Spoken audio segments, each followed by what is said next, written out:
जय हिंद दोस्तों, welcome to my vision class. आज हम आपके लिए मैथ्स के 20 क्वेश्चंस लेकर आए हुए हैं जो कि आपके एग्जाम में बहुत ज़्यादा हेल्पफुल रहेगा। ये सारे क्वेश्चंस प्रीवियस ईयर के ही क्वेश्चंस हैं। चलिए तो स्टार्ट करते हैं फर्स्ट क्वेश्चन से। और याद रखिए, हर क्वेश्चन को पहले आपको खुद सॉल्व करना है, फिर हमारे सॉल्व करने का तरीका समझना है, एग्जाम में क्या करना है, कैसे करना है, वो सारी चीज़ें हम आपको बताएंगे। और हर क्वेश्चन के साथ कुछ एक्स्ट्रा फैक्ट भी बताने की कोशिश करेंगे, उससे रिलेटेड जो भी फ्यूचर में क्वेश्चन बन सकता है वो सभी। चलिए तो स्टार्ट करते हैं फर्स्ट क्वेश्चन से। यहाँ पर बोलता है, प्रति 100 मिलीलीटर दूध में रामू 50 मिलीलीटर पानी मिलाता है। 800 मिलीलीटर दूध में कितना मिलीलीटर पानी मिलाएगा, ये क्वेश्चन पूछा गया है। तो आप देखिए कैसे जमाइएगा क्वेश्चन को। लिखिएगा 100 मिलीलीटर में वो 50 मिलीलीटर पानी मिलाता है। 100 मिलीलीटर में वो 50 मिलीलीटर पानी मिलाता है, तो 800 मिलीलीटर में कितना पानी मिलाएगा। जब अगर 100 मिलीलीटर रहता है दूध तो वो 50 मिलीलीटर पानी मिलाता है, तो यदि कितना रहेगा 800 मिलीलीटर दूध रहेगा तो कितना पानी मिलाएगा, आ जाएगा आपका। तो इसको बराबर थोड़ा करना समझिए। हम बराबर हमेशा आपको ऐसे सिखाएं कि इस तरह से आप बराबर कर दीजिए, या फिर इस तरह से जमा लीजिए। अगर आपको ना समझ में आए ये वाला तो ऐसे जमा लीजिएगा कि 100 मिलीलीटर दूध में बराबर है, 100 मिलीलीटर दूध में कितना बड़ा पानी मिलाता है, 50।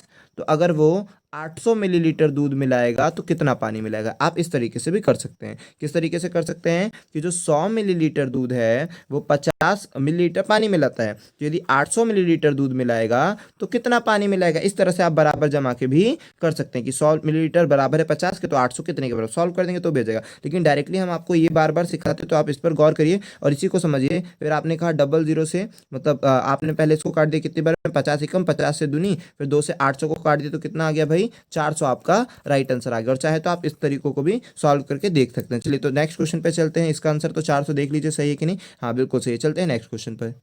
चलिए इस क्वेश्चन पर देखिए, इस क्वेश्चन में क्या पूछ रहा है आपसे। इस क्वेश्चन में आपको जब भी आपसे ये पूछा जाएगा ना कि कितने पैकेट्स की जरूरत पड़ती है, कितने ईंटें लगाए जाए, इस तरह के क्वेश्चन बहुत आते हैं कि कितने पैकेट की जरूरत पड़ेगी, कितने गोले बनाए जा सकते हैं, कितने ईंटें लगाए सकते हैं। जब भी ऐसे क्वेश्चन आएगा तो याद रखिए, जब भी आपसे संख्या पूछेगा, जब भी आपसे संख्या पूछेगा, जब भी आपसे क्या पूछेगा, संख्या पूछेगा, तो आपको क्या करना है एग्जाम में, ठीक है। ऊपर रखिएगा कुल आयतन या बड़ा वाला, ऊपर क्या रखेंगे, बड़ा, जो भी चीज बड़ा देगा वो, और नीचे क्या रखेंगे, जो भी चीज छोटा देगा वो। नीचे आप रखेंगे छोटे वाले का आयतन, छोटे वाले का एरिया जो भी, और ऊपर रखेंगे बड़े वाले का, ठीक है। याद रखना, ऊपर बड़ा होना चाहिए, नीचे छोटा होना चाहिए, संख्या बराबर में, ठीक है। कुछ भी चीज की संख्या निकालनी है। तो यहाँ पर अभी हमको क्या निकालना है भाई, अभी हमको यहाँ निकालना हैगा किसकी, डिब्बों की पैकेट की संख्या निकालनी है। तो डिब्बों के पैकेट की जब संख्या चाहिए तो हम संख्या बराबर में ऊपर रखेंगे बड़े वाले का आयतन। तो बड़ा वाला क्या, गत्ते का बॉक्स काट रहे थे, ठीक है, मतलब एक गत्ता था उसका बॉक्स बना रहे हो आप। तो गत्ते का कितना है भाई, उसकी लंबाई दिया है 30, चौड़ाई दिया है 30 और ऊंचाई भी दिया है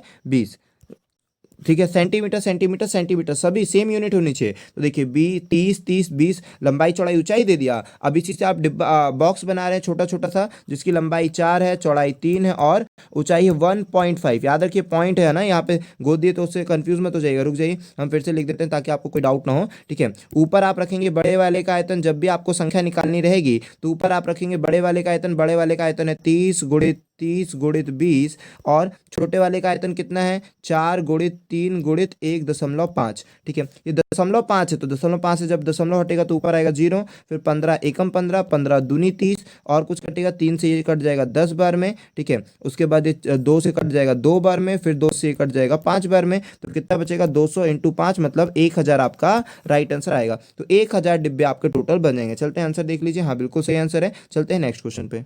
बस उसमें यही याद रखिएगा कि आपको जब भी संख्या निकालनी रहेगी तो ऊपर आप क्या रखेंगे, कुल आयतन, मतलब बड़े वाले का आयतन, नीचे रखेंगे छोटे वाले का आयतन या छोटे वाले का एरिया, जो भी रहेगा ना। जब भी संख्या निकालने को बोलेगा तो इसी तरीके से निकालेंगे, ऊपर बड़े वाले का, नीचे छोटे वाले का, बस यूनिट सेम होना चाहिए, याद रखिएगा। चलिए इस क्वेश्चन पर चलते हैं। इस क्वेश्चन में क्या बोलता है, बोलता है एक मोटर बोट प्रति 18 किलोमीटर की चाल से यात्रा करती है 90 किलोमीटर। अब देखिए मोटर बोट दे देता ना, कई बार बच्चा कंफ्यूज होता है, जैसे ही मोटर बोट पढ़ता है सोचता है नाव और धारा का कॉन्सेप्ट है, और नाव धारा का कॉन्सेप्ट लगाने बैठ पाता है, ठीक है, कि अप स्ट्रीम है डाउन स्ट्रीम। कई बच्चे कंफ्यूज हो जाते हैं, जिनने कॉन्सेप्ट क्लियर हो चुके हैं, जिन्होंने पहले से पढ़ा है, उनको काफी चीजें क्लियर होती है कि यहाँ तो आपसे डायरेक्टली चाल ना पूछ रहा है, और चाल बराबर में होता है दूरी बटे समय। चाल बराबर में होता है दूरी बटे समय। तो चाल आपसे पूछा है, चाहे वो मोटर बोट दे दे, वस्तु दे दे, कुत्ता दे दे, बिल्ली दे दे, ट्रेन दे दे, कोई भी दे दे, घोड़ा हाथी कुछ भी दे दे, तो आपको समझना है कि चाल बराबर में दूरी बटे समय होता है। 90 किलोमीटर की दूरी को 18 घंटे में तय किया है, तो आ गई 18 पंजे 90, 5 किलोमीटर प्रति घंटे की उसकी चाल हो गई। तो 5 किलोमीटर, सॉरी इसने क्या पूछा है, केवल टाइम पूछा हमने। यहाँ पे इसको क्या लिखे थे, दूरी, और इसको चाल है ना ये, तो फिर टाइम आ जाएगा। रुकिए, ठीक है, तो अभी अपने निकाल दिए। अगर 90 किलोमीटर दूरी होती और 18 घंटे समय होता तो क्या हो जाता, 5 किलोमीटर प्रति घंटे। चलो ये हो गया। अगर मान लीजिए ये जो क्वेश्चन बना दिए सर, कैसे बना दिए, अगर दूरी 90 होती और टाइम 18 घंटे लगता तो उसकी स्पीड 5 किलोमीटर प्रति घंटे होती। लेकिन यहाँ पर तो कुछ और ही दिया और कुछ और ही पूछ रहा है। तो आपको मालूम है कि चाल बराबर में होता है दूरी बटे समय। आप अलग अलग फॉर्मूला याद मत रखिए, एक ही फॉर्मूला रखिए, फटाई से पुट करिए और आंसर निकाल दीजिए, ठीक है। वरना बच्चा टाइम का अलग याद रखेगा, डिस्टेंस का अलग याद रखेगा। आपकी मर्जी रख लोगे तो और अच्छी बात है, लेकिन अगर ना भी हो तो केवल एक ही फॉर्मूला आप लगाकर फटाफट कर सकते हैं। तो स्पीड दिया हुआ था 18 किलोमीटर प्रति घंटे की चाल से 90 किलोमीटर की दूरी, कितना समय, यही तो निकालना है, कितना समय, यही तो निकालना है। तो आपने देखा टाइम जब 18 से इसको काट दिया कितना है 5, तो टी बराबर में कितना आ गया 5 घंटे। तो टाइम कितना हो गया 5 घंटे, जो कि 5 घंटे ऑप्शन में है, जो कि बिल्कुल सही होगा। चलते हैं नेक्स्ट क्वेश्चन पे। चलिए यहाँ पर देखिए, यहाँ पर बहुत इंपॉर्टेंट फैक्ट आ गया। यहाँ पर पूछ रहा है कि शून्य सभी परिमेय संख्याओं के लिए, मतलब हमको सबसे अच्छा क्वेश्चन आपका यही देखने को मिला इस सेट में कि ये बहुत बढ़िया क्वेश्चन है आपके लिए, ठीक है। बाकी इसमें ज़्यादा और भी क्वेश्चन रहेंगे कुछ ज़्यादा, लेकिन इसमें कुछ ज़्यादा सिखाने को मिलेगा आपको कि इसमें कैसे क्या क्वेश्चन रहेंगे, वो सारी चीज़ें आपको बता देते, ताकि एग्जाम में जो भी चीज़ें बने आपसे बननी चाहिए। सबसे पहले तो हम इसका आंसर बता देते, फिर अपन चलते हैं। यहाँ तो आपने देख ही लिया, यहाँ पर हमने हाइड नहीं किया इसको, कोई बात नहीं, ठीक है। तो यहाँ देखिए, शून्य सभी परिमेय संख्याओं के लिए क्या है, तो शून्य जो है ना, जो जीरो है, जो इस तरह का जीरो है, वो क्या है, तो परिमेय संख्याओं के लिए किसकी प्रॉपर्टी है, ये एडिक्टिव आइडेंटिटी है, योजक पहचान है, योग का पहचान है, ठीक है। सॉरी, इन्वर्स कर दिया हमने यहाँ पे, ठीक। एडिक्टिव आइडेंटिटी, योजक पहचान है, ठीक है। इसका ऑप्शन नंबर 2 आंसर होगा। यहाँ पर क्या हैगा, जो जीरो है, जीरो जो है वो परिमेय संख्या का कौन सा पहचान है भाई, योजक पहचान है, ठीक है। योग करने की पहचान है, जोड़ने की पहचान है। क्या बोलना चाह रहा है वो अभी हम आपको सारी चीजें क्लियर कराएंगे, लेकिन अभी समझ लीजिए ये क्या कहना चाहता है। बोल रहा है कि अगर जीरो में किसी नंबर को, कोई भी परिमेय संख्या को जोड़ोगे तो आपको परिमेय संख्या ही ना देखने को मिलेगी, वही परिमेय संख्या देखने को मिलेगी। जीरो में किसी नंबर को जोड़ोगे तो वही संख्या देखने को मिलेगी। जीरो में 3 जोड़ोगे तो 3 ही देखने को मिलेगा। जीरो में -2 जोड़ोगे तो -2 ही देखने को मिलेगा। जीरो में 5 जोड़ोगे तो 5 ही देखने को मिलेगा। तो जीरो में आप कितने भी नंबर को जोड़ेंगे वही नंबर आपको देखने को मिलेगा। इसी प्रॉपर्टी को आप बोलते हैं योजक आइडेंटिटी, ठीक है। योजक सर्वसमता, योजक पहचान, ठीक है। देख लीजिए आप क्वेश्चनों में समझ जाए, सर्वसमता मतलब जैसा दिख रहा है वैसे का वैसे समान, योजक पहचान हो गया, एडिक्टिव आइडेंटिटी। तो ये सारी चीजें आपको क्लियर होनी चाहिए। चलिए अब इससे रिलेटेड और क्या क्वेश्चन बनेगा वो आपको समझा देते हैं। उसके लिए लेते हैं नया पेज। चलिए इससे रिलेटेड अब और क्या क्वेश्चन पेपर में बन सकते हैं वो सारी चीज़ें समझते हैं। आपको तो समझ में आ गया ना कि शून्य किसकी पहचान है। शून्य एक तो आपके पेपर में पूछ सकता है कि एडिक्टिव आइडेंटिटी, ठीक है। इंग्लिश में आप लिख लीजिएगा, सारे ऑप्शन आपके सामने थे, ठीक है। तो यहाँ पर सबसे पहले समझते हैं एडिक्टिव आइडेंटिटी क्या होती है, ठीक है। एडिक्टिव आइडेंटिटी, ठीक है। एडिक्टिव आइडेंटिटी क्या रहेगी वो समझ लीजिए। इसमें क्या होता है, सभी परिमेय संख्याओं के योजक सर्वसमता होती है। ये तो आपको ऑप्शन का आंसर पता चल गया था, एडिक्टिव आइडेंटिटी। इसमें क्या होता है हमने बताया ना कि एडिक्टिव आइडेंटिटी क्या होती है, किसी भी रैशनल नंबर की या किसी भी परिमेय संख्या की एडिक्टिव आइडेंटिटी जीरो होती है, ठीक है। याद रखेंगे कि जीरो जो होती है किसी भी परिमेय संख्या की एडिक्टिव आइडेंटिटी या फिर योजक सर्वसमता होती है, योजक समानता होती है, उस तरह से समझिए। ये तो हो गया आपके मैथ्स की लैंग्वेज। अब आपको आपकी लैंग्वेज में कैसे समझाया जा सके ये समझो कि किसी भी नंबर में यदि कोई भी परिमेय संख्या जोड़ते हो तो वही परिमेय संख्या मिलती है, ये चीज़ बताना चाह रहा है। जीरो में आपने p प्लस क्यू को जोड़ा, p प्लस क्यू मिल जाएगा। जीरो में आप 3 को जोड़ देंगे 3 मिल जाएगा। जीरो में जब आप -2 को जोड़ देंगे तो -2 मिल जाएगा। जीरो में आप जब 5 को जोड़ देंगे तो 5 मिल जाएगा। तो आपको जीरो में जो भी नंबर जोड़ेंगे तो आपको वही नंबर मिलेगा, ठीक है। यहाँ पर -2 जोड़े थे तो -2 मिल गया था, यहाँ पर 5 जोड़े तो 5 मिल गया। इस तरह से जो भी आप जोड़ेंगे वही नंबर मिलेगा। तो ये जीरो जो होगी, जीरो इसकी किसी भी रैशनल नंबर की योजक प्रॉपर्टी कहलाएगी। चलो अब ये जब पेपर में आ सकता है तो हमारा मानना यह है कि जब ये पेपर में आया है तो इससे रिलेवेंट चीजें और क्या क्या पेपर में देखने को मिल सकती हैं। अभी आपने एक योजक सर्वांक समता पढ़ा है, अब आपको देखने को मिल सकता है मल्टीप्लिकेशन, है ना। ये ऑप्शन में था मल्टी, ये आप पूरा लिख लीजिएगा अच्छे से, ठीक है। मल्टीप्लिकेटिव, ठीक है, मल्टीप्लिकेटिव आइडेंटिटी, ठीक है, हम आपको ऐसे शॉर्ट में लिख दे रहे हैं, मल्टीप्लिकेटिव आइडेंटिटी रहेगा गुणात्मक सर्वसमता। याद रखेंगे आप सभी कि क्या रहेगा, गुणात्मक, हम तेज तो नहीं बोल रहे, बता दीजिएगा आप, है ना, वैसे याद रहेगा आपको, उतना भी तेज नहीं बोल रहे होंगे, अगर तेज बोल रहे होंगे तो फिर आप स्पीड स्लो करके सुन लीजिएगा। मल्टीप्लिकेटिव आइडेंटिटी या फिर गुणात्मक सर्वसमता क्या होती है, देखिए जिस प्रकार से आपको याद रखा कि योजक जो रहेगा, योग की आइडेंटिटी क्या होती है, किसी भी रैशनल नंबर की 0, उसी प्रकार से मल्टीप्लिकेटिव की क्या होगी, आप खुद ही दिमाग लगाइए, 1 होगी। उसी प्रकार से मल्टीप्लिकेटिव की 1 होगी, योग की रखना 0 और मल्टीप्लिकेटिव की जो आइडेंटिटी रहेगी वो होगी 1। क्यों, क्योंकि किसी भी संख्या को, मान लीजिए कोई भी एक नंबर है, उसको जब आप P/Q से गुणा करते हो, 1 से जब गुणा, क्योंकि गुणा कर रहे हो तो वही नंबर मिलता है। 1 में अगर 3 का गुणा करोगे तो वही नंबर मिलेगा, 3 ही मिलेगा। 1 में यदि आप 0 का गुणा करोगे तो 0 मिलेगा। तो 1 में यदि आप किसी भी नंबर का नेगेटिव में गुणा करोगे तो नेगेटिव नंबर मिलेगा। जिसका भी किसी की में भी आप 1 का गुणा करते हो तो आपको हमेशा वही नंबर देखने को मिलता है। यही कहलाता है मल्टीप्लिकेटिव आइडेंटिटी, गुणात्मक सर्वसमता। ठीक है, तो आपको 2 चीजें मोस्ट इंपॉर्टेंट थी जो आपने याद रखी, एक तो एडिक्टिव आइडेंटिटी, जिसका परिमेय संख्या का एडिक्टिव आइडेंटिटी 0 पर निर्भर करती है, मल्टीप्लिकेटिव आइडेंटिटी 1 होती है। ठीक है, इसके बाद क्या हो जाएगा, और अब फिर 2 ऑप्शन और थे ना आपके पास, कौन सा था, एक तो था आपका एडिक्टिव इनवर्स, क्या बोलता है, एडिक्टिव इनवर्स। इंग्लिश हिंदी दोनों में याद रखना, चाहे आप हिंदी मीडियम से चाहे इंग्लिश मीडियम से, दोनों में याद रखने की कोशिश करिएगा। ठीक है, इंग्लिश मीडियम वालों को तो ज़्यादा दिक्कत नहीं जाएगी, लेकिन हिंदी मीडियम वालों के साथ बड़ा गेम करता है एग्जामिनर। बहुत हमको बुरा लगता है ये चीज़ देख करके कि जब आप कभी RTI लगाओगे, जब भी कुछ लगाओगे तो इंग्लिश में मान्य देगा। ये सारी बहुत गलतियाँ हैं। ठीक है, कोई नहीं, उन खामियों पर अभी बात नहीं करते हैं, आपको मैथ सिखाने पर कॉन्सेंट्रेट करते हैं। बहुत सारी खामियाँ हैं। चलिए यहाँ पर देखिए, एडिक्टिव आइडेंटिटी क्या होता है, योजक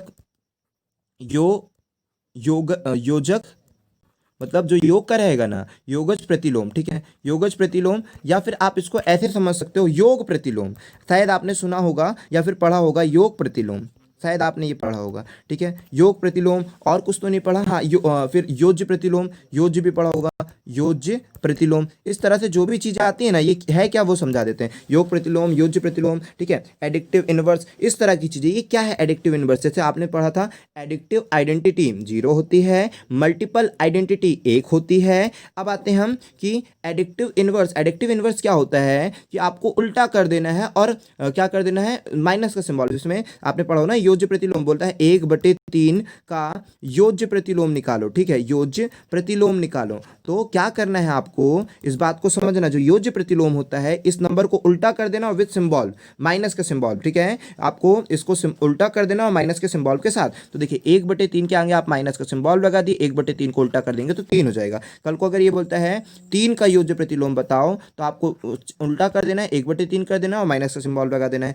कल को फिर आपसे ये बोलता है क्या चीज कि -1/5 का योज्य प्रतिलोम बताओ, तो आपको 1/5 का उल्टा मतलब 5 हो गया, और फिर माइनस का सिंबल आगे लगा है और इसमें भी लगा हुआ था, तो माइनस माइनस प्लस हो जाएगा। ठीक है, क्योंकि इसका तो सिंबल ऑलरेडी था और माइनस सिंबल आगे रहता है योज्य प्रतिलोम में, तो वो प्लस हो जाएगा। फिर कल को और भी कैसे क्वेश्चन रहेंगे आपके सामने, ऐसे क्वेश्चन देखने को मिल सकते हैं कि और भी इस तरह की चीजें मिलेगी। तो हमने आपको पहले ही बता दिया योज्य प्रतिलोम का मतलब क्या होता है, नेगेटिव का सिंबल लगाना है, आगे जो भी क्वेश्चन रहेगा उसके आगे नेगेटिव का सिंबल लगा देना और इन्वर्स कर देना। जैसे कि फॉर एग्जाम्पल 3/4, एक दो और करवा दे ताकि आपको क्लियर हो जाए। -3 मतलब कि 3/4 है, तो इसको जब आप योज्य प्रतिलोम करेंगे तो आगे माइनस का सिंबल रहेगा, फिर -4/3 कर देंगे तो ये माइनस माइनस प्लस हो जाएगा, तो हो जाएगा 4/3। ठीक है, इस तरह का एक न्यूमेरिकल मतलब एल्जेब्रिक फॉर्म पे भी करवा दे आपको। मान लीजिए कल को आपके सामने रहता है 3x अपॉन में 2x -2x + 3, इस तरह का रहता है। ठीक है, +3 रहता है। ठीक है, इस तरह का रहता है आपके। तो आप इसका योज्य प्रतिलोम करेंगे तो कैसे करेंगे, पहले तो माइनस हो जाएगा, फिर 2x माइनस का 2x प्लस का 3 और अपॉन में 3x, इस तरह का हो जाएगा। इस तरह होने के बाद ठीक है, अच्छे से लिखिएगा। ठीक है, जैसे हम समझा रहे हैं, ये माइनस का इफेक्ट हो सकता है अंदर डाल करके, ऐसा कर दे 2x -3 अपॉन में 3x, इस बाहर वाले माइनस का इंटू अंदर करके फिर इसको चेंज कर दे, तो ऐसा भी आपको देखने को मिल सकता है। तो इस तरह की जितनी भी चीजें हमने आपको बता दी। फिर एक होता है मल्टीप्लिकेटिव इनवर्स। ठीक है, आपने 4 चीजें पढ़ी, addictive inverse, addictive identity, multiplicative identity. ठीक है, योग हम आपको समझा देंगे फिर शॉर्ट में लास्ट में। चलिए अभी समझते हैं मल्टीप्लिकेटिव इनवर्स क्या होता है। मल्टीप्लिकेटिव इनवर्स जो होता है, ठीक है, गुणात्मक योज्य प्रतिलोम जो होता है, तो क्या होता है, जैसे आप जानते हैं ना a की पावर m को आप क्या लिख सकते हैं, 1/a की पावर माइनस है। हमने ये वाली बात आपको पहले भी बताई है ना कि किसी की भी पावर नेगेटिव नंबर होती है तो इसका मतलब होता है आप उसे उल्टा लिख सकते हैं, ऐसा लिख सकते हैं। तो ठीक उसी प्रकार को हमने वैसा लिख दिया, तो कोई दिक्कत तो नहीं है, कोई बात तो नहीं है आपके दिमाग में क्या आप ऐसा। ये जो माइनस का सिंबल बताता है ये बोलता है कि इनवर्स करो। ये माइनस का सिंबल क्या बताता है, इनवर्स करो। जैसे हमने लिखा 3 की घात -2, ठीक है, 3 की घात -2 लिखा तो माइनस का मतलब होता है इसको 1/2 में लिख दो और 3 की घात 2 कर दो, ये होता है। ठीक है, हमने लिख दिया कि 1/5 की घात 3 माइनस में 3, तो ये माइनस क्या बोलता है कि इसको उल्टा कर दो, तो उल्टा कर देंगे 5 की घात 3 कर देंगे। तो इस तरह की चीजें आपको समझ में आनी चाहिए, ये होती है मल्टीप्लिकेटिव इनवर्स। ठीक है, तो फिर से हम रिकॉल कर दें आपके पास, एक होता है योग सर्वांग समता, एक होता है योग सर्वांग समता। ठीक है, ए योग सर्वांग समता। प्रतिलोम बोलेगा ना, इनवर्स बोलेगा तो मतलब उल्टा वाला केस हो जाएगा। ठीक है, फिर उसके बाद हमने क्या बताया, गुणात्मक है ना, आप इसको लिख लें, गुणात्मक सर्वांग समता, एक योग सर्वांग समता, एक गुणात्मक समता। योग सर्वांग समता में 0 होता है, गुणात्मक सर्वांग समता में 1 होता है, ये याद रखा। अब इनवर्स पे चलते हैं। ठीक है, इनवर्स का केस क्या होगा, सॉरी हमने क्या बोल दिया भाई, योग का कितना बोले थे 0 और गुणात्मक का 1 ही बोले ना, अगर ना बोले तो लिख लीजिएगा। ठीक है, 1 बोले होंगे। ठीक है, वैसे अब मिटा दिए तो अब समझ में नहीं आ रहा क्या लिखे थे। ठीक है, लेकिन अगर योग बोलेगा तो 0 है ना, और गुणात्मक आइडेंटिटी बोलेगा तो 1 होती है। फिर इसके बाद हमको क्या बताना है, इनवर्स योज्य प्रतिलोम। ठीक है, योज्य प्रतिलोम बताना है, तो योज्य प्रतिलोम का मतलब क्या होता है, माइनस का सिंबल लगा दो और उल्टा कर दो, माइनस का सिंबल लगा दो आगे और जो भी नंबर उसको अपोजिट कर दो। ठीक है, उल्टा कर दो, तो सारी हमने आपको बता दी थी वो सारी चीजें। ठीक है, अपोजिट कर दो योज्य प्रतिलोम का। ठीक है, उसके बाद अगर बोलते हैं गुणात्मक इनवर्स, तो गुणात्मक इनवर्स का मतलब हमने बताया कि किसी भी पावर को अगर आपको उल्टा नेगेटिव में लिखिए और उसको उल्टा लिखना चाहते हो तो नेगेटिव का मतलब ही होता है 1/a की पावर m, ये होता है। कल को ऐसे भी दे सकता है, हो सकता है आपके सामने ऐसे दे दे 3 की पावर -5, तो -5 तो दिया, तब तो आप फटाक से कर देंगे 1/3 की पावर 5। कल को ऐसा दे दे कि 8 की पावर 3, तो आप इसको ऐसे लिख सकते हैं ना 1/8 की पावर -3। तो इस तरह की चीजें आप लिख सकते हैं, ये सारी चीजें प्रॉपर्टी है, आपको अच्छी तरह से याद रखना है। चलिए, इस क्वेश्चन से ये बहुत ज़्यादा जरूरी थी, सारी चीज़ें आपने याद कर ली। ठीक है, इतनी मोस्ट इंपॉर्टेंट चीज़ें इनको भूलना नहीं है। योजक प्रतिलोम का कितना हो जाएगा 0, प्रतिलोम है, सॉरी प्रतिलोम है तो नहीं भाई। ठीक है, कौन सा आइडेंटिटी में जाना है, योजक मल्टी आइडेंटिटी, ये एडिक्टिव आइडेंटिटी, योज वाली आइडेंटिटी जो है सर्वांग समता, इसका होता है 0। ठीक है, और गुणात्मक सर्वांग समता का होता है 1। इसका क्या होता है, योजक का मतलब नेगेटिव का सिंबल लगा देना और उल्टा कर देना, नेगेटिव का सिंबल लगा देना और नंबर उल्टा कर देना। इसके बाद क्या करना है अपन को, लास्ट वाले का क्या हो जाएगा, ये कौन सा बचा, ये वाला बचा ना, गुणात्मक प्रतिलोम। इसका मतलब होता है इनवर्स, जो भी पावर रहेगी वो इनवर्स में रहेगी। ठीक है, इस तरह से आप याद रखेंगे। ठीक है, तो ये सारी चीजें जब आपको याद रहेगी तो काफी चीजें बनेंगी और इससे रिलेटेड जो भी क्वेश्चन आएगा पेपर में बनेगा। अभी देख लीजिए सही आंसर जो हमने लगाया, हाँ बिल्कुल सही है, एडिक्टिव आइडेंटिटी। हमने आपको ये भी समझा दिया कि क्या होती कैसे होती, सब चीजें आपसे बनी चाहिए, कुछ भी ना छूटे। चलिए, अब यहाँ पर हमने आपको क्या बताया, हम नेक्स्ट क्वेश्चन पे चलते हैं। तो यहाँ पर आपको पता है घनमूल हमने निकालना आपको सिखाया था ना। अब देखिए इसके लास्ट में क्या है, इसके लास्ट में तो आपको तो पता है कि आप पूरा नंबर लिख देंगे, फिर लास्ट से 3 संख्या छोड़ेंगे। लेकिन क्यों 3 संख्या छोड़ने का कॉन्सेप्ट लगाना, आपने देखा लास्ट में 2 है, जब लास्ट में 2 है तो घनमूल के लास्ट में 8 देखिए कहाँ पर है, यही ऑप्शन है, तो यही आंसर हो जाएगा। हमने आपको बताया था, देखिए 2 का याद रखना, 2 अगर लास्ट में 2 है तो वो 8 होगा उसके घनमूल में, यदि लास्ट है 8 में घनमूल में तो 2 होगा, 3 है तो 7 होगा, 7 है तो 3 होगा। जितनी भी हमने आपको घनमूल की क्लास बताई थी तो उसमें आपको बताया होगा कि लास्ट में यदि 2 है तो वो 8, उसके लास्ट का घनमूल का लास्ट में 8 होगा, लास्ट में यदि 8 है तो उसके घनमूल में 2 होगा, लास्ट में 3 है तो उसके घनमूल में 7 होगा, 7 है तो 3 होगा। इस तरह का यूनिवर्स चीजें बताए थे, हालांकि सिखा भी देंगे, निकालना हो तो निकाल भी सकते हो, लेकिन कोई नहीं नया। आपने यहाँ देखा लास्ट में 2 है तो 2 है तो लास्ट में क्या होना चाहिए 8, तो 8 एक ही ऑप्शन में टिक करके आगे बढ़ गए, फिर निकालना तो हमने आपको सिखाया ही होगा। चलते हैं नेक्स्ट क्वेश्चन पे। चलिए, इस क्वेश्चन पे देखिए, इस क्वेश्चन पे कैसे करना है, क्या करना है। क्वेश्चन बोलता है एक दुकानदार 7,820 रुपए को सामान खरीदता है और इसकी कीमत 25% तक बढ़ाने के बाद उन्हें बेच देता है। नई कीमत ज्ञात करें। ठीक है, नई कीमत, तो इतना आसान तो क्वेश्चन है, कितना आसान दिया हुआ है। बोलता है 7,820 रुपये में खरीदा, 25% बढ़ा दिया तो 25% बढ़ा के बेच दो।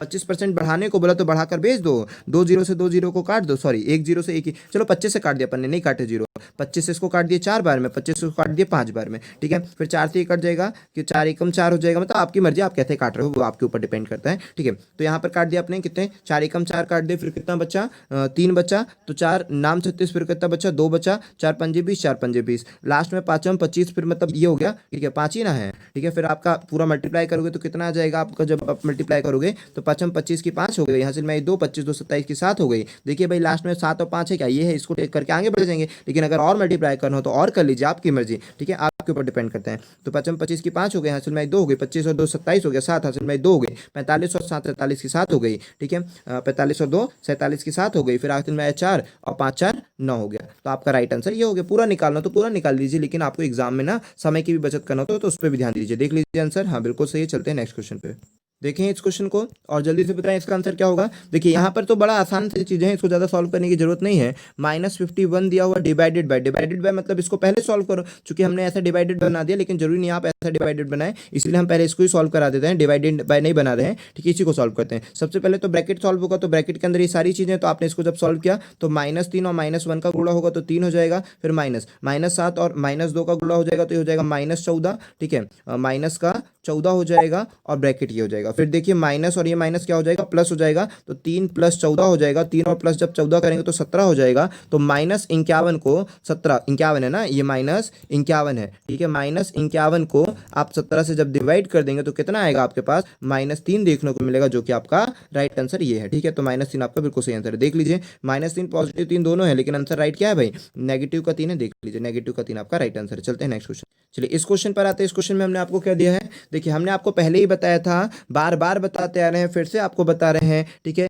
एक्स और वाई, किसी भी बिंदु के निर्देशांक एक्स वाई होते हैं। एक्स को आप क्या बोलते हैं, वाई को आप क्या बोलते हैं। एक्स को आप बोलते हैं भुज, सबसे पहले आपके पास भुजा होगी तभी ना आप कोटि पहन पाओगे। जब सबसे पहले आपके पास हाथ होंगे तभी ना आप उस पर कोटि पहनोगे। तो पहली वाली चीज को भुजा बोलते हैं, दूसरी वाली चीज को कोटि बोलते हैं, और इसको क्या बोलते हैं, बिंदु के निर्देशांक। हम कब से आपको पेपर सॉल्व कर पा रहे हैं, तो हर चीज में आपको बता रहे हैं कि याद रखें इन चीजों को, कैसे याद रखें, वो सारी चीज सिखा रहे हैं। तो अब बोलता है कि किसी बिंदु के निर्देशांक में भुजांक कितना है और अक्ष कितना है, ठीक है। तो भुज और कोटि से याद रखें, ये इसको बोलते हैं अक्ष, ठीक है, इसको क्या बोलते हैं, अक्ष, ठीक है। यहाँ पर ये याद रखें कि अक्ष और निरक्ष भी थोड़ा सा याद रखें कैसे क्या होगा, ठीक है। अच्छा इसको भी छोड़ दीजिए, ठीक है। अक्ष और भुजा और कोटि से याद रखें कि भुजा, ठीक है। और अगर इंग्लिश में मान लीजिए कभी दिक्कत हो, अरे हिंदी में कभी दिक्कत, क्योंकि हमने बोला हिंदी मीडियम वालों के साथ बड़ी गलतियां होती है, तो मान लीजिए अगर हिंदी में कभी गलतियां होती है ना, तो आप इंग्लिश में कैसे याद रखना कि पहले वाला एब्सिसा कहलाएगा, तो ए से स्टार्ट होगा, दूसरा वाला कोटि कहलाएगा, ठीक है, ऑर्डिनेट कहलाएगा। तो आप खुद बताइए, हम इंग्लिश और हिंदी दोनों वालों को क्लियर करा दे रहे हैं कि पहले वाले को और दूसरे वाले को क्या बोलते हैं, जिसको क्लियर ना हो उसके लिए, ठीक है। सबसे पहले एब्सिसा ना आएगा, फिर आएगा ऑर्डिनेट, ठीक है। तो सबसे पहले एब्सिसा मतलब ए आएगा, पहले ए आएगा, तो ABCD में अल्फाबेट में सबसे पहले ए ना आता है। तो अगर आप हिंदी मीडियम से भी और आपको मान लीजिए हिंदी में डाउट जा रहा है, तो आप इंग्लिश को ट्रांसलेट करके देख लीजिए। एब्सिसा बोल रहा है, ए बोल रहा है -10, तो पहले होता है ए अल्फाबेट में, फिर से इसको बहुत ज्यादा हौच पौच कर दिए हम, फिर इसको शॉर्ट में बना देते हैं। पहले वाला होता है एक्स और दूसरे वाला होता है वाई, ठीक है। हिंदी इंग्लिश दोनों में हम क्लियर कर देते हैं। तो पहले अल्फाबेट में ए आएगा, फिर उसके बाद ना ओ आएगा। अगर इंग्लिश और हिंदी में जिसको डाउट हो तो पहले वाले को बोलेंगे एब्सिसा, दूसरे वाले को बोलेंगे ऑर्डिनेट, पहले वाले को हिंदी में बोलेंगे भुजा, क्योंकि सबसे पहले तो हाथ ना आएगा, उसके बाद ना कोटि पहनोगे, ठीक है। तो पहले वाली कोटि, बाद वाली कोटि, ये होते हैं बिंदु के निर्देशांक। तो अब आप चाहें तो इंग्लिश में कर लें, हिंदी में कर लें, दोनों आपसे बनेगा। तो पहले होनी चाहिए भुजा, भुजा है -10, फिर होनी चाहिए कोटि, तो ये भी -7, तो बन गया आपका बिंदु के निर्देशांक, ये हो गए, ठीक है। इंग्लिश में भी बन जाएगा, हिंदी में बन जाएगा। इंग्लिश में क्या हो जाएगा, पहले आएगा ए, तो एब्सिसा -10 है और ऑर्डिनेट -7 है, तो सब चीज आपसे बन जाएगी। चलिए चलते हैं नेक्स्ट क्वेश्चन पे, देख लीजिए पहले आंसर सही है, बिल्कुल सही है। चलते हैं नेक्स्ट क्वेश्चन पे, चलिए इसको देख लीजिए कैसे करना है। इस क्वेश्चन पर थोड़ा गौर करते हैं। बोलता है पी को 3 गुणा किया जाता है और गुणनफल को 3 से घटाया जाता है। तो कितना आसान होता है कि पी को 3 का गुणा किया जाता है, ये आ गया गुणनफल, ये आगे गुणा करने के बाद जो भी फल आएगा वो गुणनफल कहलाएगा, और गुणनफल में से 2 घटाया जाता है। कितना आसान सा दिया था, पी को 3 से गुणा किया जाता है और गुणनफल जो भी आता है उसमें से 2 घटा दिया जाता है। इस प्रकार का समीकरण देख लीजिए। 3p - 2 देख लीजिए कहाँ लिखा है, तो 3p - 2 कहाँ लिखा है भाई, 3p - 2, ये आपका थर्ड वाला आंसर बिल्कुल राइट है। चलते हैं नेक्स्ट क्वेश्चन पे, चलिए इस क्वेश्चन को पढ़ लीजिए। इस क्वेश्चन में शायद फिर से आपको डाउट होगा, ठीक है। हमने कहा ना हिंदी मीडियम और इंग्लिश मीडियम में थोड़ी सी गलतियां हो जाती हैं। चलिए तो यहाँ पर आ जाते हैं, ठीक है। आपने इस क्वेश्चन को पढ़ लिया होगा आई होप, और हम बार बार ही कहते हैं कि हिंदी मीडियम और इंग्लिश मीडियम में बहुत गलतियां हो जाती हैं, और हमें ये बात बहुत गलत लगती है कि जब भी अगर आप RTI लगाते हैं या कुछ भी लगाते हैं तो वो आपको इंग्लिश में मान्य देता है, हिंदी को मान्य नहीं देता है। बोलता है अगर हिंदी में अगर कोई एरर है तो हम इससे नहीं करेंगे, इसके बेस पर चलेंगे, तो ये बहुत गलत है, ठीक है। चलिए अब देख लेते हैं भाई इसको, जो वो प्रॉब्लम आई उससे तो कुछ नहीं होगा ना, हाँ चलिए कोई बात।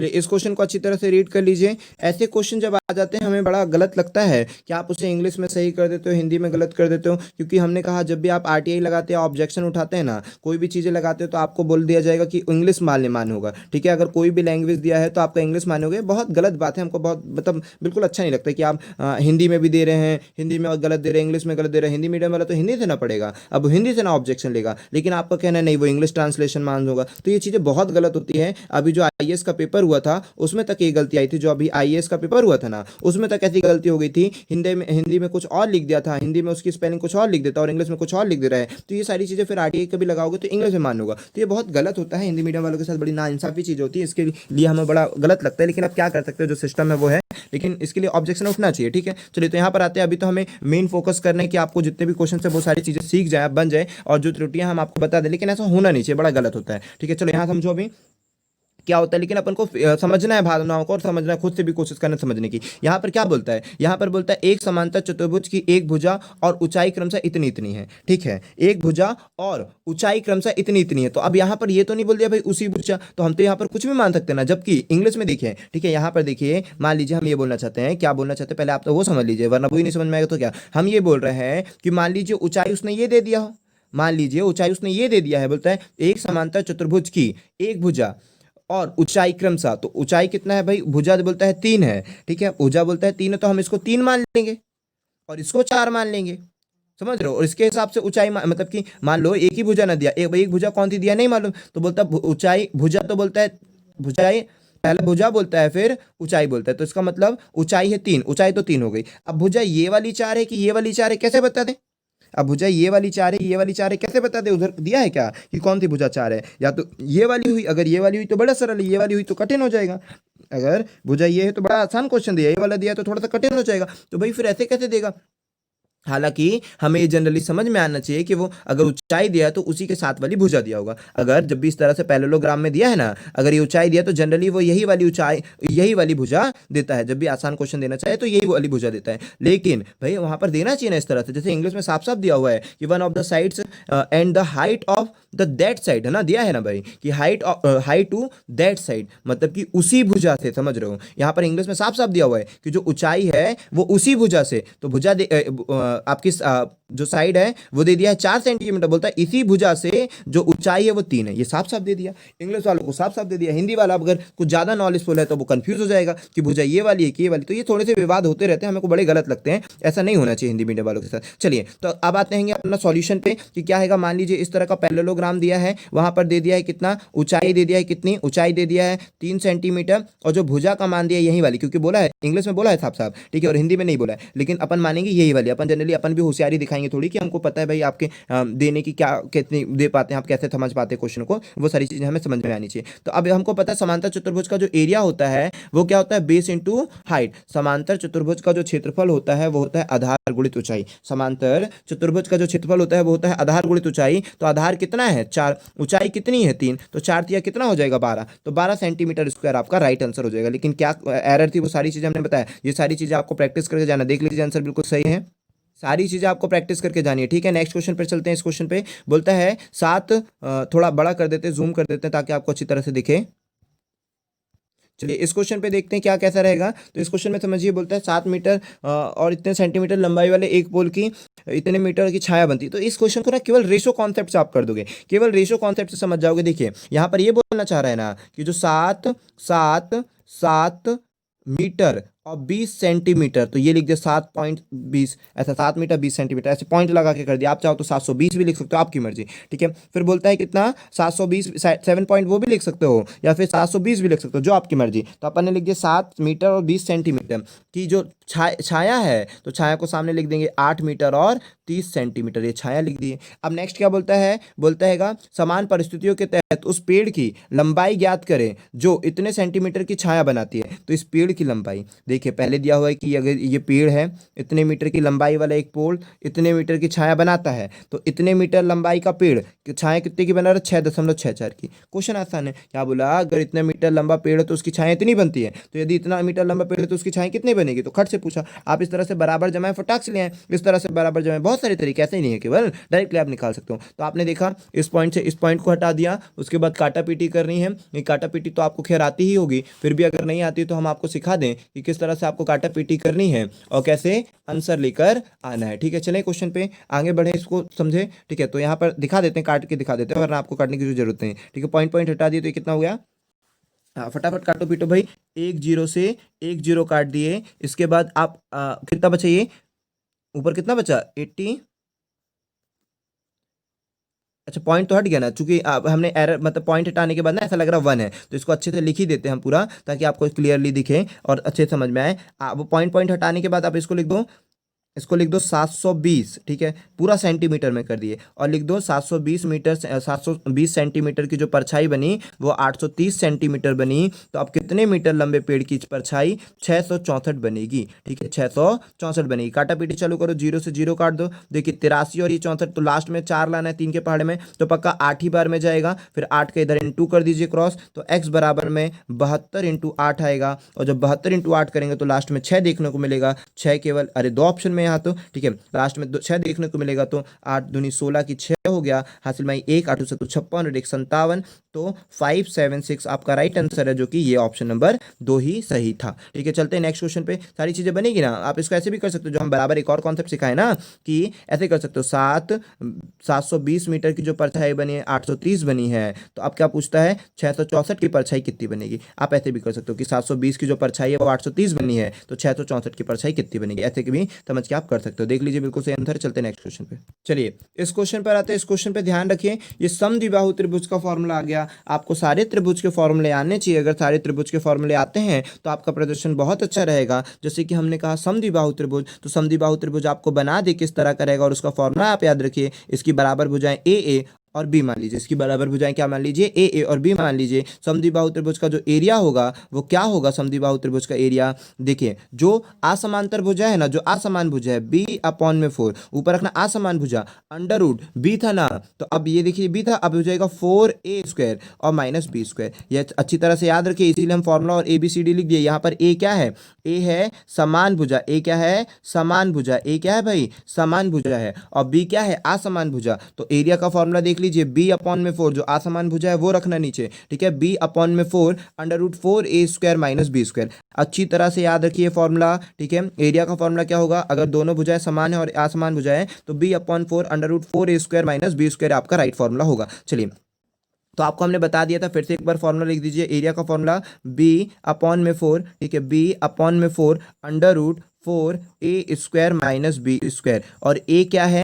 ए है समान भुजा, बी है असमान भुजा। तो असमान भुजा यहाँ पर क्या दिया? आधार। ठीक है, यहाँ पर दिया है हुआ इस तरह से, बोलता है समान भुजा 5 5 है और असमान भुजा 8 है। तो असमान भुजा रखोगे 8/4 अंडर रूट 4, 5 का स्क्वायर 25, ठीक है, और माइनस 8 का स्क्वायर 64 कर दोगे। ठीक है, तो अब यहाँ पर इसको रफ कर देते हैं, इसको काट देंगे तो आएगा कितना? 2। और यहाँ पर जब आप करोगे 2500 को ये 100 हो जाएगा, तो 100 हो जाएगा, माइनस कर दोगे 64, तो कितना आएगा? 36। 36 का क्या बाहर आ जाएगा भाई? 36 का 6 बाहर आ जाएगा। 2 और 36 से आप गुणा करोगे तो कितना हो जाएगा? 2 और अंडर रूट 36 में जब आप 36 का 6 बाहर आ जाएगा, तो 2 गुणित 6 मतलब कि 12 आपका राइट आंसर हो जाएगा। 12 ऑप्शन नंबर ए है, जिसको टिक करके आप आगे बढ़ सकते हो। देख लीजिए आंसर बिल्कुल सही है। चलते हैं नेक्स्ट क्वेश्चन पे।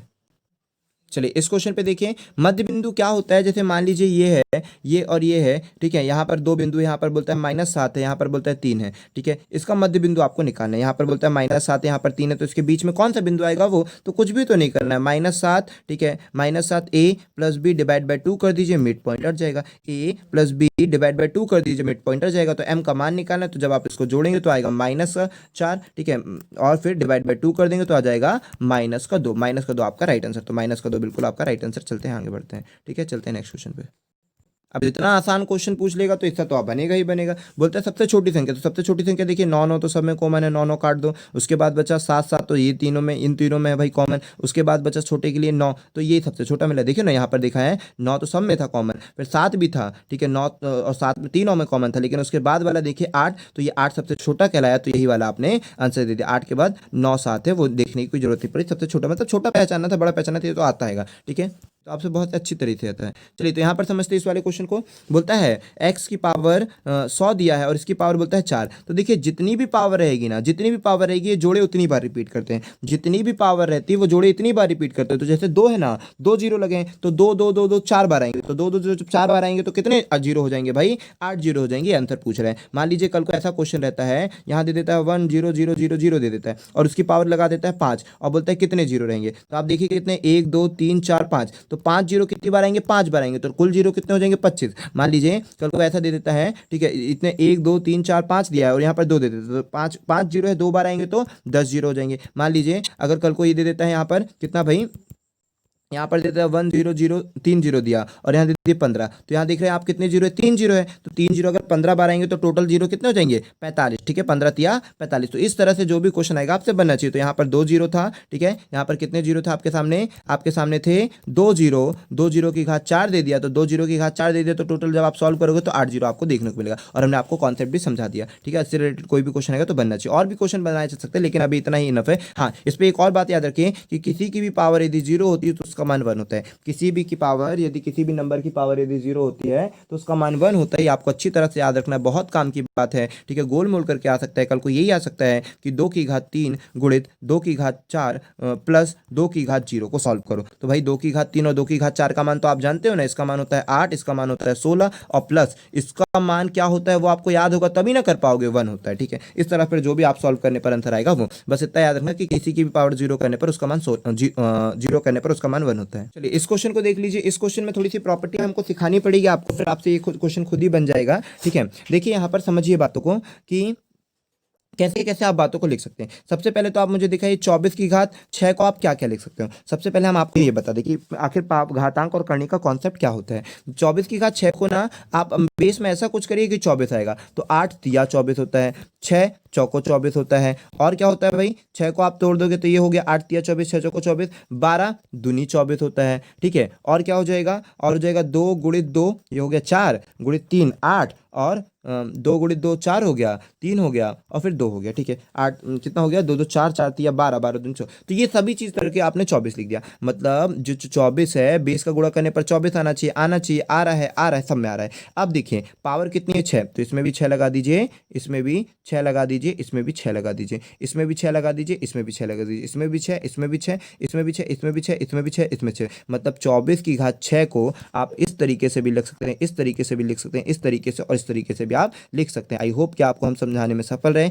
क्या बताना चाह रहे थे, मान लीजिए 24 की घात 3 लिखना है तो आप इसे लिख सकते हो 8 की घात 3 इंटू 3 की घात 3। क्यों लिख सकते हो, 8 तिया 24 हो जाता है। फिर जो भी पावर रहती है पावर दोनों में सेम होना चाहिए। क्लिक हो रहा है, आई होप कि आपको क्लियर हुआ होगा। चलिए तो अब इसी क्वेश्चन को सॉल्व करते हैं। यहाँ दिया है 2 की घात 3 गुणित 3 की घात 2, तो देखिए यहाँ पर 2 की घात 3 है और 3 की घात 2 है, तो इन दोनों में क्या कॉमन है, 2 की घात 2 इंटू 3 की घात 2। ऐसे लिख सकते हैं ना, इसको ऐसे लिख सकते हैं, 2 की घात 3 को 2 की घात 1 यहाँ लिख दिया, 2 की घात 1 को अलग लिख दिए, ठीक है। 2 की घात 2 यहाँ, 2 की घात 1 यहाँ अलग लिख दिए। अब इस चीज़ को 2 की पावर सेम है, तो बेस का मल्टीप्लाई कर देंगे 6 की घात 2 और इंटू 2, तो ये आपका आंसर हो जाएगा। राइट आंसर कहाँ, 6 की घात 2 इंटू 2, ये आपका राइट आंसर है। तो आई होप कि हम समझाने में सफल रहे होंगे। इस क्वेश्चन पे समझते हैं इस क्वेश्चन को कैसे क्या करना है। देखिए यहाँ पर आपसे बोलता है फैक्टर बनाने को, ठीक है। ये भी थोड़ा सा अच्छा क्वेश्चन दिखा। और हाँ याद रखिए इसके बाद जो पेपर हम आपको एनालाइज देने वाले हैं उसमें तो बहुत सारे नए नए कॉन्सेप्ट देखने को मिलेंगे आपको, है ना, बहुत सारी आपको बातें बताने को मिलेगी। तो इसको तो देखिए और अपने दोस्तों तक शेयर करिए जिसका भी जेल पहली तक का एग्जाम है, और आप अच्छी तरह से नोट्स बनाइए। मेनली आप तो पढ़िए, फिर आपको जिसको भी लगता है जरूरत है, ठीक है, जिसको भी आपको शेयरिंग है ना, क्योंकि शेयरिंग अच्छी चीज़ है भाई, शेयर करना चाहिए सभी को नॉलेज। हालांकि आप लोगों के मन में ये रहता है काय को शेयर करें, अभी हमारा पेपर है, हमारा पेपर निकल जाएगा उसके बाद शेयर करेंगे, लेकिन ऐसा कुछ नहीं होता। शेयर कर दीजिए, पढ़ना ना पढ़ना उनके ऊपर ना है, ठीक है। क्योंकि जरूरी थोड़ी ना कि आप शेयर करोगे तो वो पढ़ ही रहे हैं, पढ़ नहीं रहे भाई। आजकल हमने देखा है लोग पढ़ते नहीं है जल्दी, ठीक है। चलिए तो कोशिश करिए पढ़ें भाई, सभी कोई पढ़ें, आप भी पढ़ें, दूसरों को भी पढ़ाएं। अपनी अपनी अपनी ओर से यही रखा करें हमेशा कि आप सबको पढ़ाएं, ठीक है। ऐसा नहीं मतलब भेदभाव ना रखें, आप कोशिश हमेशा करें कि सब आगे बढ़े। आजकल तो हम देख रहे हैं लोग बढ़ना ही नहीं चाह रहे इस तरह से, ठीक है। शिक्षा तो मतलब करते ही नहीं, ठीक है, चलिए तो कोशिश करो पढ़ो अच्छे से, और सबको पढ़ाने के लिए उत्साहित भी करो कि हाँ पढ़िए भाई। आजकल लोगों को बस गाने और ये सारी चीज़ें यूट्यूब में दिखा लो, पढ़ाई तो कम से कम करते हैं। चलो यहाँ देखो, चलो अभी आते हैं अपन काम की बात में, ये सारी चीज़ें फॉरगेट होती हैं, यहाँ पर समझते हैं कि क्या बोलता है। ये पूरा समीकरण दे के रखा और बोलता है करेक्ट आंसर बताओ। तो यहाँ देखिए क्या क्या चीज़ें करना है। तो यहाँ पर बोलता है 1 माइनस 2xy और फिर minus x square plus y square. इसको कैसे फैक्टराइज करें सर, इसको कैसे फैक्टराइज करें, क्या करें। तो देखिए इसी में ना कुछ हमेशा आपको पेपर में ऐसी चीज़ें देखने को मिलेगी जो बड़ी आसान हो। तो कैसी देखने को मिलेगी, यहाँ समझिए कि आपको सबसे पहले क्या करना है, वन जैसा लिखा वैसा लिखे रहने दीजिए, कोशिश करिए बस सॉल्व करते जाइए, वन बाय आप वन आपको सब चीज़ें समझ में आती जाएगी और आप सही कर पाएंगे। ठीक है, चलिए सबसे पहले अपन स्टार्टिंग से करते हैं, शुरू से। तो पहले लिखा था 1, फिर माइनस दिया है 2xy दिया हुआ है, फिर माइनस दिया है एक्स स्क्वायर, फिर प्लस वाई स्क्वायर। देखिए पहले एक बार खुद ही से सॉल्व करके देख लीजिए, शायद आप कुछ गलत निकाल दे, शायद सही आ जाए आपका भी। ठीक है, तो एक बार खुद से ट्राई करो, फिर हमारा सॉल्यूशन देखो। फिर आपने माइनस कर दिया 2xy, तो ब्रैकेट को ओपन कर दिया, यहाँ पर ओपन कर दिया, माइनस एक्स स्क्वायर हो गया, माइनस वाई स्क्वायर हो गया। फिर दिमाग लगाया, इसको वन का वन लिखे रहने दिया, क्योंकि देखिए ना इसमें सब में वन आगे होंगे, सब में वन वन आगे है, तो इसीलिए हमारा दिमाग चल गया कि कुछ इस तरह से ही टूटेगा। ठीक है, तो वन को ऐसे ही छोड़ दिया, चाहते तो हम और भी तरीकों से तोड़ सकते रहे, तो वन को वैसे ही छोड़िए। अंदर आ गया कितना, x square plus y square plus 2xy लिख देंगे ना, कोई डाउट तो नहीं ना कि सर कैसे लिख दिया, x square plus y square plus 2xy। अब देखिए चूंकि सर ये तो फॉर्मूला ना बन गया, ये तो फॉर्मूला बन गया, एक्स प्लस वाई का होल स्क्वायर का फॉर्मूला बन गया। चूंकि अब आपके सामने ज़्यादा चीज़ें आ गई है कि 1 माइनस एक्स प्लस वाई का होल स्क्वायर, चूंकि आप इसको 1 का स्क्वायर ऐसे लिख सकते हो। अब आपको एक फॉर्मूला मालूम है जो कि बहुत काम का फॉर्मूला है, बहुत पेपर में आता है आपके कंपटीशन में, एग्जाम में, ए स्क्वायर माइनस बी स्क्वायर बराबर में होता है ए प्लस बी इंटू ए माइनस बी। ठीक है, ए स्क्वायर माइनस बी स्क्वायर का फॉर्मूला होता है ए प्लस बी इंटू ए माइनस बी, बहुत बार आपके पेपर में आया है। तो बस आप यही फॉर्मूला लगाएंगे, एक बार इन दोनों को जोड़ करके लिख देंगे, एक बार इन्हीं दोनों को माइनस करके लिख देंगे। पहला आपका एक है तो पहला ए रखना है, फिर बी रखना है। तो चलिए आप आते हैं आंसर लिखने पे। तो सबसे पहले लिखते हैं ए मतलब 1 प्लस एक्स, क्योंकि आपका है फॉर्मूला ए का square minus x plus y का होल स्क्वायर। तो ये ए स्क्वायर और ये बी स्क्वायर का काम कर रहा है, तो ए प्लस बी, तो प्लस बी मतलब ये। और फिर अब लिखते हैं ए माइनस बी, तो इस माइनस के कारण देखिए अंदर के सिंबल बदल जाएंगे, तो माइनस हो जाएगा एक्स और माइनस हो जाएगा वाई। तो इस तरह का ऑप्शन जहां है उसको टिक कर दीजिए। कौन सा है भाई, 1 प्लस एक्स वाई और 1 माइनस एक्स माइनस वाई। तो ये है आपका 1 प्लस एक्स वाई और 1 एक्स माइनस एक्स और माइनस वाई। ठीक है, अच्छी अच्छी तरह से करिएगा, कोई नहीं, ये बहुत गलती करने वाले इसमें है ना, तो ये सारी चीज़ें गलती नहीं होनी चाहिए, अच्छी तरह से देख लीजिए, समझ लीजिए। फिर भी कोई डाउट रहता है तो जरूर पूछिए। चलिए आई होप कि आप इन बातों को समझ पाए होंगे। ठीक है, फिर भी कोई डाउट रहता है तो जरूर पूछें। यहाँ पर बोलता है 10-15 पे निकले हो और 3.5 घंटे लगा, 3.5 घंटे को क्या लिखोगे, 3.5 घंटों को लिख दोगे 3 घंटे, आधे घंटे को लिख दोगे 30 मिनट। जब आप इसको जोड़ोगे तो ये कितना हो जाएगा, 10 में 3 जुड़ेगा तो हो जाएगा 13:45। और 13:45 रेलवे टाइम अगर आप जानते हो, या फिर देखो 12 के बाद कितना एक्स्ट्रा बजा, 12 के बाद 1 बजता है और 45 मिनट, और रेलवे टाइम जानते हो तो भी आप जानते हो कि 45 है ना, 43 मत लिख देना। ठीक है, यहाँ पे मिटा देते हैं भाई 45, 1:45 पर आप मिलोगे, तो 1:45 शाम का ये है, तो इसको आप क्लिक करके आंसर आगे बढ़ सकते हैं। ठीक है, चलिए देख लीजिए आपका आंसर सही है ना। चलिए चलते हैं नेक्स्ट क्वेश्चन पे। चलिए यहाँ पर देखिए क्या करना है, कैसे करना है, यहाँ पर देखते हैं और समझते हैं कि इतने प्राप्त करने के लिए इतने में से कितना निकाला जाए। कितना आसान क्वेश्चन दिया है भाई, इतना प्राप्त करने के लिए इतने में से कितना निकाला जाए। तो इसका मतलब ये नंबर प्राप्त करना है, हम एकदम बेसिक समझा दे रहे हैं। हम तो कह रहे हैं भाई माइनस कर दो, लेकिन भाई कैसे माइनस कर दो वो समझा दे रहे हैं। बोलता है इतना प्राप्त करने के लिए इतने में से कितना निकाला जाए, तो अपन ने लिख दिया 5p square minus 9p plus 5 में से कितना निकाला जाए। तो ये के निकाला जाए, क्या निकाला जाए, के निकाला जाए, ताकि अपन को क्या प्राप्त हो जाए, 2p³ plus 4p square plus 20 प्राप्त हो जाए। तो देखिए ये यहाँ नेगेटिव में इस तरफ जाएगा तो पॉजिटिव में हो जाएगा, इस तरफ जाएगा तो पॉजिटिव में, ये पूरा नंबर जो है उठ के यहाँ पर आ जाएगा। तो इसको थोड़ा सा अच्छे से लिख देते हैं कि वो के उधर चला जाएगा और पूरा नंबर उठकर यहाँ आ जाएगा। तो इसको कैसे लिख दे भाई, इसको लिख देते हैं कि ये पूरा नंबर यहाँ उठ के चला जाएगा, तो यहाँ लिख देते हैं 5 ना, ओके। तो 5p square minus 9p plus 5 में से घटा देते हैं 2p³।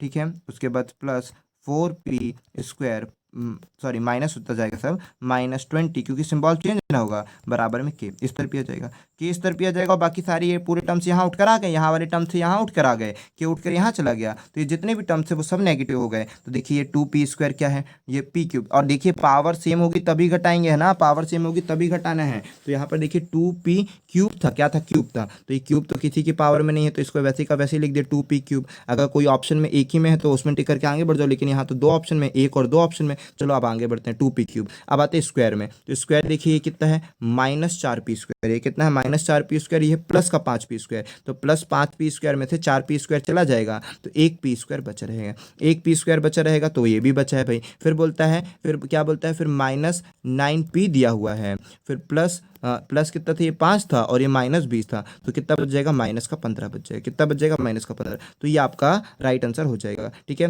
कि -2p³ + p² -9p -15 और बराबर में के, मतलब वो नंबर आपने निकाल दिया। तो यही आपका राइट आंसर हो गया, जो कि ऑप्शन नंबर डी को टिक करके आगे बढ़ते। देख लीजिए हौच पौच होगा तो एक बार और अच्छे से धीरे धीरे आप वीडियो को देख लें।